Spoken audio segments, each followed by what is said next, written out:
அன்றிரவு அம்முதியவர் தனியாக அந்த நடுத்தர வயதினரை சந்தித்தார். கரத்தோடு கரம் இணைத்து இஸ்லாத்தைத் தழுவினார்.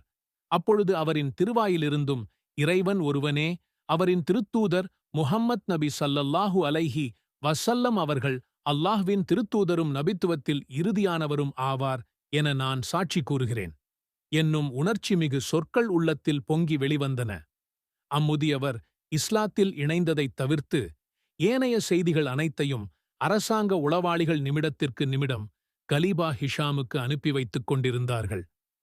அதை கேட்டதும் பொறாமை உணர்வால் அவரின் உள்ளம் புழுங்கியது.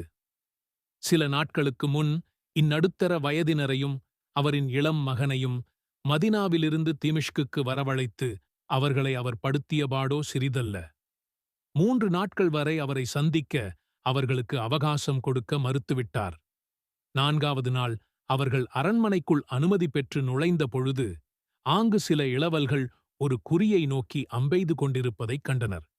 கம்பீரமாக கொலு வீற்றிருந்து அதனை பார்த்துக் கொண்டிருந்த கலீபா ஹிஷாம் அந்த நடுத்தர வயதினரைக் கண்டதும், "நீரும் அம்பெய்து அக்குறியை அடியும்" என்று திடுதிடுப்பெனக் கூறினார். அதற்கு அவர், "நானோ இளமையை கடந்து முதுமையை நோக்கிச் சென்று கொண்டிருப்பவன். இதுவோ இளைஞர்கள் விரும்பும் விளையாட்டு. மேலும் நான் இவ்வித்தையை கற்றும் அறியேன்" என்று அவர் பதிலளித்தார். உடனே ஹிஷாம், "அவ்விதமுள்ளோர் இருந்தும் என்ன, இறந்தும் என்ன" என்று கடுமொழி பகர்ந்தார். அடுத்த கணம், "அவரை கொல்க" என்று ஆணை பிறந்தது. ஆணையை நிறைவேற்றத் தன் அம்பராத் தூணியிலிருந்து ஓர் அம்பினை வெளியே எடுத்தான் அண்மையில் நின்று கொண்டிருந்த வீரன் ஒருவன். அப்பொழுது அந்த நடுத்தர வயதினர் மின்னெனப் பாய்ந்து அவனின் கையிலிருந்த அம்பையும் வில்லையும் பிடுங்கி குறியை நோக்கி 1, 2, 3 என மும்முறையும் சரியாக அடித்தார். இதைக் கண்டதும் கலீபா ஹிஷாம் உட்பட அங்கிருந்த அனைவருக்கும் திக்பிரமை ஏற்பட்டது. எவ்வாறு இது இவரால் இயன்றது என்று வியப்பு மேலீட்டால் தங்களின் மூக்கின் மேல் விரல் வைத்துக் கொண்டிருந்தார்கள்.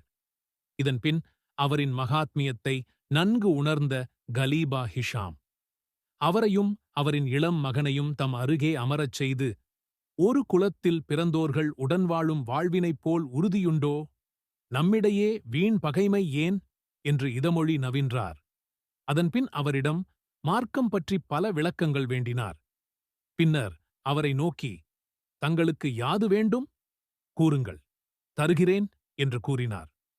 அது கேட்ட அந்த நடுத்தர வயதினர், "எனக்குத் தங்களிடமிருந்து யாதொன்றும் தேவையில்லை.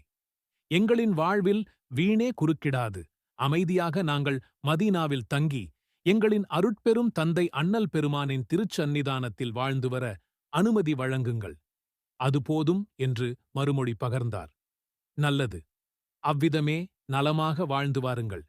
என் இதயபூர்வமான ஆதரவு உங்களுக்கு என்றென்றும் உண்டு" என மொழிந்து அவரை மகிழ்வுடன் அனுப்பி வைத்த ஹிஷாம் இப்பொழுது அவரின் செல்வாக்கு விண்மீன் மீண்டும் மீண்டும் உயர்வதைக் கண்டு மனம் புழுங்கினார்.